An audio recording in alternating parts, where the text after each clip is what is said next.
नमस्कार, मी प्रवीण जोशी. मंडळी, आज वैशाख कृष्ण अष्टमी शके 1946 सादर करीत आहोत ठाणे वार्ता. ठळक घडामोडी. ठाणे शहरात येत्या 5 जूनपासून 10% पाणी कपात लागू होणार. ठाण्यातील फलाट विस्तार करण्याचं काम जवळपास 50% पूर्ण. आणि श्री रामचंद्रांच्या दर्शनासाठी आसुसलेल्या ठाण्यातील वारकऱ्यांना रेल्वेच्याच असहकाराचा फटका. 1300हून अधिक वारकऱ्यांना अयोध्या वारीला लागलं मोकावं. या आणि इतर घडामोडी विस्तृतपणे, पण काही क्षणातच. आमच्या फेसबुक पेज, यूट्यूब चॅनल आणि संकेतस्थळाला सबस्क्राईब करायला मात्र विसरू नका. आपण पाहत आहात श्री स्थानक वाहिनी, ठाणे जिल्ह्याचं मुख्य व्यासपीठ. ठाणे वार्ता पहा श्री स्थानक वाहिनीवर.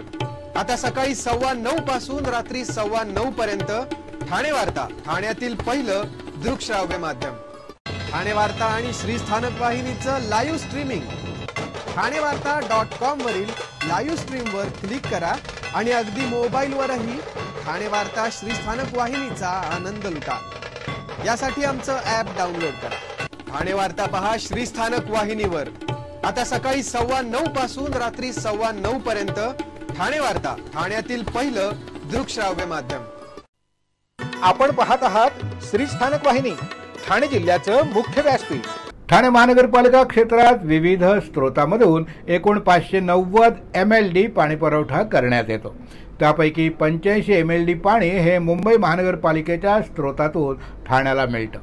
या पाणी साठ्यातून महानगरपालिका हद्दीतील नौपाडा, पाचपाखाडी, हाजुरी, लुईसवाडी, रघुनाथनगर, नामदेववाडी, साईनाथनगर, रामचंद्रनगर 1, किसननगर नंबर 1, किसननगर नंबर 2, शिवाजीनगर, पडवळनगर, जनता झोपडपट्टी, शिवशक्ती नगर, करवालो नगर, अंबिकानगर, ज्ञानेश्वरीनगर, जय भवानी नगर, काजूवाडी, जिजाबाता नगर, बाळकुंपाडा नंबर 1, लक्ष्मीनगर, आंबेडकर नगर, मानपाडा, नळपाडा, कोपरी, धोबीघाट, गावदेवी, लुईसवाडी, जलकुंभ, टेकडी बंगला, जलकुंभ, भटवाडी, इंदिरानगर, आनंदनगर, गांधीनगर, कोपरी, कन्हैयानगर या सर्व परिसरात पाणी पुरवठा केला जातो. याच भागात आता 5% पाणी कपात लागू झाली असून 5 जून नंतर 10% पाणी कपात केली जाणार आहे. या पाणी कपातीच्या कालावधीत पाण्याचा आवश्यक तो साठा करून ठेवावा आणि त्याचा काटकसरीने वापर करून ठाणे महानगरपालिकेला सहकार्य करावं, असं नागरिकांना आवाहन करण्यात आलंय. ठाणे लोकसभा मतदारसंघाच्या निवडणुका 20 मे रोजी पार पडल्या असून 4 जून रोजी मतमोजणी होणार आहे. मतमोजणी प्रक्रिया 8 वाजल्यापासून न्यू होरायझन स्कॉलर स्कूल इथं होणार असून या सर्व प्रक्रियेसाठी संपूर्ण यंत्रणा सज्ज झाली असल्याची माहिती ठाणे लोकसभा मतदारसंघाच्या निवडणूक निर्णय अधिकारी मनीषा जायभाये भोये यांनी दिली. मतमोजणीसाठी अधिकारी आणि कर्मचारी वर्गाचं प्रशिक्षण शिबिर नुकतंच पार पडलं. अजून मतमोजणीसाठी नियुक्त अधिकारी आणि कर्मचारी यांची रंगीत तालीम 3 जून रोजी मतमोजणीसाठी सकाळी 11 वाजता होणार आहे. ठाणे लोकसभा मतदारसंघात सध्या 6 विधानसभा मतदारसंघ असून प्रत्येक विधानसभा मतदारसंघात 14 याप्रमाणे एकूण 84 टेबलवर मतमोजणी करण्यात येणार आहे. प्रत्येक विधानसभा मतदारसंघ निहाय सहाय्यक निवडणूक निर्णय अधिकारी, 1 सुपरवायझर, 2 मतमोजणी सहाय्यक आणि 1 सूक्ष्म निरीक्षक असणार आहे. तर प्रत्येक टेबलवर 1 मतमोजणी सुपरवायझर, 1 पर्यवेक्षक आणि 1 मतमोजणी सहाय्यक आणि 1 शिपाई अशी कर्मचाऱ्यांची नेमणूक करण्यात येणार आहे. तसंच स्ट्रॉंग रूममधून EVM मशीन आणण्यासाठी प्रत्येक टेबल निहाय स्वतंत्र शिपायाची नेमणूक करण्यात आली आहे. सर्वप्रथम टपाली मतपत्रिकेची मोजणी होणार असून त्यासाठी स्वतंत्र 14 टेबल्सची व्यवस्था करण्यात आली आहे. मीरा भाईंदर विधानसभा मतदारसंघातील मतमोजणीसाठी 33 फेऱ्या, ओवळा माजिवडा विधानसभा मतदारसंघातील मतमोजणीसाठी 34 फेऱ्या, कोपरी पाचपखाडी विधानसभा मतदारसंघातील मतमोजणीसाठी 24 फेऱ्या, ठाणे विधानसभा मतदारसंघातील मतमोजणीसाठी 26 फेऱ्या, ऐरोली विधानसभा मतदारसंघातील मतमोजणीसाठी 31 फेऱ्या, बेलापूर मतदारसंघातील मतमोजणीसाठी एकूण 28 फेऱ्या, होणार असल्याची माहिती निवडणूक निर्णय अधिकारी मनीषा जायभाये यांनी दिली। ठाणे लोकसभा मतदारसंघातील मतमोजणीसाठी एकूण 1000 अधिकारी कर्मचारी यांची नियुक्ती करण्यात आली असून एकूण 650 पोलीस अधिकारी कर्मचारी यांचे संपूर्ण बंदोबस्तात मतमोजणी होणार असल्याचं निवडणूक निर्णय अधिकारी मनीषा जायभाये यांनी नमूद केलंय। फलाटांचा विस्तार करण्यासाठी मध्य रेल्वेनं 3 दिवसांचा मेगा ब्लॉक घेतला असून ठाण्यातील फलाट विस्तार करण्याचं काम जवळपास 50% पूर्ण झालंय। फलाट विस्तारीकरणाच्या कामामुळे प्रवाशांना त्रास होत असला तरी भविष्यात यामुळे प्रवाशांचा प्रवास सुकर होणार असून त्यांचा फायदाच होणार आहे असं रेल्वे प्रशासनाचं म्हणणं आहे। ठाण्यातील फलाट विस्तारीकरणाचं काम हे जवळपास पूर्ण होत आलं असून योग्य नियोजन आणि कर्मचाऱ्यांची मेहनत यामुळे हे काम वेळेआधीच पूर्ण होत आहे।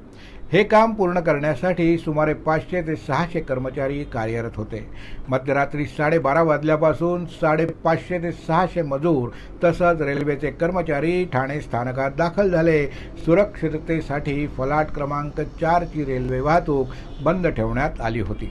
त्यानंतर फलाटच्या एका टोकापासून दुसऱ्या टोकापर्यंत रेल्वे रूळ तोडण्यात आले। त्यानंतर आवश्यक त्या ठिकाणी हे रेल्वे रूळ स्थलांतरित करण्यात आले। हे कार्य 12 ते 14 तासामध्ये होणं अपेक्षित होतं, पण अवघ्या 8 तासात हे काम पूर्ण करण्यात आलं। खासदार राजन विचारे यांनी देखील हे काम सुरू असताना रेल्वे स्थानकाला भेट देऊन रेल्वे स्थानकाची पाहणी केली। यापुढील घडामोडी एका छोट्याशा ब्रेक नंतर। कुठेही जाऊ नका, आम्ही लगेचच परत येतोय। पाहत रहा फक्त ठाणे वार्ता। यापुढील घडामोडी एका छोट्याशा ब्रेक नंतर। कुठेही जाऊ नका, पाहत रहा फक्त ठाणे वार्ता। सर्व नागरिकांना आवाहन करण्यात येत आहे की सध्या डासांमार्फत पसरणाऱ्या डेंग्यू या आजाराचा प्रसार रोखण्यासाठी प्रत्येकाने पुढील प्रमाणे कार्यवाही करावी। डेंग्यू आजार एडिस इजिप्ती हा डास चावल्याने होतो। या डासांची पैदास साचलेल्या किंवा साचवलेल्या स्वच्छ पाण्यामध्ये होते। 8 दिवसांपेक्षा जास्त दिवस पाणी उघडे व साचून राहिल्यास त्यात डास अंडी घालतात। अंड्यांच्या अळ्या तयार होऊन पुढे डास तयार होतात। यासाठी आपल्या घरातील पाणी साठे उदाहरणार्थ बॅरल्स, पिंपे, टाक्या, हौद, रांजणे इत्यादी दर आठवड्याला रिकामे करून घासून पुसून कोरडे करून पुन्हा भरावे। 1 दिवस कोरडा दिवस म्हणून पाळावा। पाणी साठ्यांना घट्ट झाकणे बसवावीत किंवा जुनी साडी, चादर, धोतर यांनी बांधून झाकून ठेवावीत, म्हणजे डास त्यात जाऊन अंडी घालणार नाहीत। घराच्या गच्चीवर, आजूबाजूला, अंगणात कोठेही पाणी साचू देऊ नये। भंगार सामान उघड्यावर टाकू नये, उदाहरणार्थ टायर्स, प्लास्टिक सामान, कुंड्या, टाकाऊ वस्तू इत्यादी। अशा सामानात पावसाचे पाणी साठून त्यात डेंग्यूच्या डासांची पैदास होते। घरातील कूलर्स, फ्रीजच्या पाठीमागील ट्रे हे देखील वेळोवेळी कोरडे करावेत। लक्षात ठेवा, नुसत्या फवारणीने डास घनता कमी होत नाही, तर त्यासाठी डास पैदास ठिकाणे नष्ट करणे ही आपल्या सर्वांची जबाबदारी आहे। कोणताही ताप अंगावर न काढता जवळच्या शासकीय रुग्णालयात मोफत औषधोपचार घ्या। अशा प्रकारे नागरिकांनी सहकार्य केल्यास डेंग्यूचा प्रसार रोखणे सहज शक्य आहे। ब्रेक नंतर आपलं पुन्हा एकदा स्वागत। पावसाळ्यात होणाऱ्या आपत्ती टाळण्यासाठी ठाणे जिल्ह्यातील सर्व यंत्रणांनी आत्तापासूनच आपत्ती निवारण आराखडा तयार करावा। तसंच सर्व स्थानिक स्वराज्य संस्थांनी प्रादेशिक आपत्ती नियंत्रण कक्ष उभारावेत। संभाव्य आपत्तीच्या अनुषंगाने प्राथमिक उपाययोजनांच्या संदर्भात प्रशिक्षण सत्र आयोजित करावं, अशा सूचना जिल्हा आपत्ती व्यवस्थापन प्राधिकरणाच्या बैठकीत देण्यात आल्या। मान्सून कालावधीत उद्भवणाऱ्या संभाव्य आपत्तीच्या अनुषंगाने उपाययोजना करण्यासंदर्भात जिल्हाधिकारी अशोक शिंगारे यांच्या अध्यक्षतेखाली जिल्हाधिकारी कार्यालयात नुकतीच एक बैठक घेण्यात आली। यावेळी जिल्ह्यातील सर्व यंत्रणांना संभाव्य आपत्तीच्या अनुषंगाने पूर्वतयारी करण्याच्या सूचना देण्यात आल्या। यावेळी जिल्हा आपत्ती व्यवस्थापन प्राधिकरणाचे मुख्य कार्यकारी अधिकारी सुदाम परदेशी, जिल्हा आपत्ती व्यवस्थापन अधिकारी doctor Anita Jawanjal, NDRF, SDRF, TDRFचे अधिकारी, नगरपालिका, नगरपरिषद यांचे मुख्य अधिकारी, इंडियन रेड क्रॉस सोसायटी, प्रादेशिक परिवहन विभाग यांचे विभागांचे अधिकारी यावेळी उपस्थित होते. पावसाळ्यामध्ये कालावधीत पावसाची आकडेवारी नोंदवण्यासाठी पर्जन्यमापक यंत्र सुव्यवस्थितपणे ठेवणं, दैनंदिन पर्जन्यमानाची आकडेवारी गोळा करणं, आपत्ती नियंत्रण कक्ष सुरू ठेवणं, धोकादायक पूल, रस्त्यांची कामं तातडीनं पूर्ण करणं अशा सर्व सूचना यावेळी देण्यात आल्या. मान्सून कालावधीत साप, विंचू, दंश यावरील प्रभावी औषधांचा साठा उपलब्ध व्हावा, साथीच्या रोगावरील उपाययोजना करण्यासाठी देखील औषधं आणि लसींचा साठा पुरेशा प्रमाणात ठेवण्यात यावा, जनावरांना होणाऱ्या आजारांसाठी लागणारी औषधं उपलब्ध होतील याचीही दक्षता घेण्यात यावी अशा सूचना यावेळी देण्यात आल्या. महानगरपालिका आणि रेल्वे विभागांनी समन्वयानं नालेसफाई आणि गटारांची सफाईची कामं वेळेआधी पूर्ण करावीत. नगरपालिकांनी त्यांच्या हद्दीतील धोकादायक, अतिधोकादायक इमारतींची माहिती तयार करून आवश्यक ती कार्यवाही करण्याच्या सूचना यावेळी देण्यात आल्या. कल्याण रेल्वे स्थानकात प्रवाशांना लुटणाऱ्या 4 आरोपींना पोलिसांनी अटक केली. कल्याण स्टेशन परिसरात प्रवाशांना लुटणारे काही तरुण कल्याणमधील झुंजारराव मार्केटमधील एका दुकानात दरोडा टाकण्याच्या तयारीत असल्याची माहिती मिळताच कल्याणच्या महात्मा फुले पोलिसांनी 4 चोरांना अटक केली. तर अंधाराचा फायदा घेऊन 5वा आरोपी मात्र पसार झाला. चौघांपैकी 2 जण सराईत गुन्हेगार आहेत. आतापर्यंत त्यांनी किती लोकांना लुटलंय याचा तपास पोलिसांनी सुरू केलाय. कल्याणच्या महात्मा फुले पोलिसांना एक माहिती मिळाली की कल्याण पश्चिमेतील झुंजारराव मार्केटमध्ये असलेल्या एका दुकानात काही तरुण लुटीच्या इराद्यानं येणार आहेत. त्यांच्याकडे धारदार शस्त्र आहेत याची माहिती मिळताच पोलीस स्टेशनचे वरिष्ठ पोलीस निरीक्षक शैलेश साळवी यांचं पथक नेमलं होतं. पोलिसांनी स्टेशन परिसरात सापळा रचून या तरुणांना ताब्यात घेतलं. त्यांच्यासोबत असलेला एक तरुण संधीचा फायदा घेऊन पसार झाला. त्याच्याकडून चाकू, हातोडा अशी हत्यारं मिळाली आहेत. गोकुळ सोनावणे, उमेश सिंग, बखुल यादव, मुर्शिद खान अशी या 4 चोरट्यांची नावं आहेत. या चौघांपैकी गोकुळ आणि उमेशच्या विरोधात याआधी देखील चोरी गुन्हे दाखल आहेत.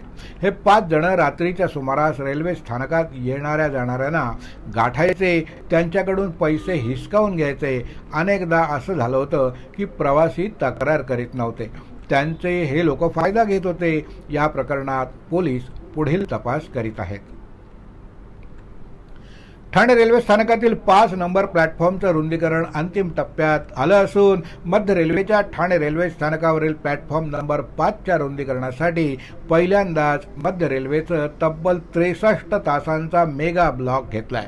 या मेगा ब्लॉकचा पहिला टप्पा संपत आला असून ठाणे रेल्वे स्थानकातील प्लॅटफॉर्म नंबर 5 वरील रेल्वे ट्रॅक सरकवण्याचं काम आता पूर्ण झालंय. तर प्लॅटफॉर्मची रुंदी 3.9 मीटरनं वाढवण्यात आली आहे. या रुंदीकरणाचं काम अंतिम टप्प्यात आलं असून उद्या दुपारी 3:30 वाजता हा मेगा ब्लॉक संपणार आहे. या मेगा ब्लॉकमुळं मुंबईच्या दिशेनं जाणाऱ्या काही रेल्वे गाड्यांना मोठ्या प्रमाणात गर्दी पाहायला मिळते. प्रवासी जीव घेणा प्रवास करतायत. श्री रामचंद्रांच्या दर्शनासाठी आसुटलेल्या ठाण्यातील वारकऱ्यांना मात्र रेल्वेच्याच असहकाराचा फटका बसलाय. अयोध्येला जाण्यासाठी 3 महिन्याआधी नोंदणी करून सुद्धा ऐनवेळी रेल्वे प्रशासनानं हे आरक्षण रद्द केल्यानं ठाण्यातील सुमारे 1300हून अधिक वारकऱ्यांना अयोध्या वारीला मुकावं लागलंय. ठाण्यातील माऊली सेवा मंडळातर्फे दरवर्षी भारतातील विविध तीर्थक्षेत्री सहलींचं आयोजन केलं जातं. यावर्षी मंडळातर्फे अयोध्या दर्शन आयोजित करण्यात आलं होतं. प्रभू श्रीरामचंद्रांच्या दर्शनासाठी उत्सुक असलेल्या सुमारे 1300हून अधिक वारकऱ्यांनी आपापली नावं नोंदवली होती. सर्व यात्रेकरूंचा प्रवास सुखकर व्हावा म्हणून या सहलीचे प्रमुख आयोजक आणि माऊली सेवा मंडळाचे अध्यक्ष विलास फापळे यांनी रेल्वे भाड्यापोटी सुमारे 49 लाखापैकी आगाऊ 9 लाख रुपये भरून रेल्वेची विशेष बोगी आरक्षित केली होती. याशिवाय अयोध्येत काही त्रास होऊ नये म्हणून सुमारे 3.5 लाख रुपये खर्च करून अयोध्येत राहण्याची, फिरण्याची आणि इतर सुविधा तयार ठेवल्या होत्या. सर्व यात्रेकरू 22 मे रोजी अयोध्येला जाण्याची तयारी करत असताना अचानक 15 मे रोजी तुमचं आरक्षण रद्द करत असल्याची रेल्वे प्रशासनानं विलास फापाळे यांना कळवलं. रेल्वेकडून अनपेक्षितरित्या आलेल्या या निरोपामुळे विलास महाराज फापाळे यांनी तात्काळ मुंबईतील रेल्वे अधिकाऱ्यांशी संपर्क साधला आणि याबाबत विचारणा केली. त्यावर उत्तर प्रदेशात होणाऱ्या लोकसभा निवडणुकींच्या पार्श्वभूमीवर हे आरक्षण रद्द करीत असल्याचं, याबाबत आपण काहीच करू शकत नाही असं सांगून या अधिकाऱ्यांनी आरक्षणाचे सर्व पैसे परत करण्यात येतील असं सांगितलं. वारंवार विनंती केल्यावर आरक्षण रद्द करण्याचे आदेश दिल्लीतील वरिष्ठांनी दिल्याचं सांगून त्यांच्याशी संपर्क साधण्यास सांगितलं. त्यानुसार विलास महाराज फापाळे यांनी दिल्लीतील वरिष्ठ अधिकाऱ्यांना फोन आणि ईमेलद्वारे पत्र पाठवून आरक्षण पूर्ववत करण्याची मागणी केली. पण दिल्लीकरांनी मात्र काहीही प्रतिसाद न दिल्यामुळं ठाण्यातील वारकऱ्यांना रामलल्लाच्या दर्शनाला मुकावं लागल्याची खंत विलास महाराज फापाळे यांनी व्यक्त केली. आपण पाहत आहात श्री स्थानक वाहिनी, ठाणे जिल्ह्याचं मुख्य व्यासपीठ. ठाणे वार्ता पहा श्री स्थानक वाहिनीवर. आता सकाळी 9:15 पासून रात्री 9:15 पर्यंत ठाणे वार्ता, ठाण्यातील पहिलं दृकश्राव्य माध्यम.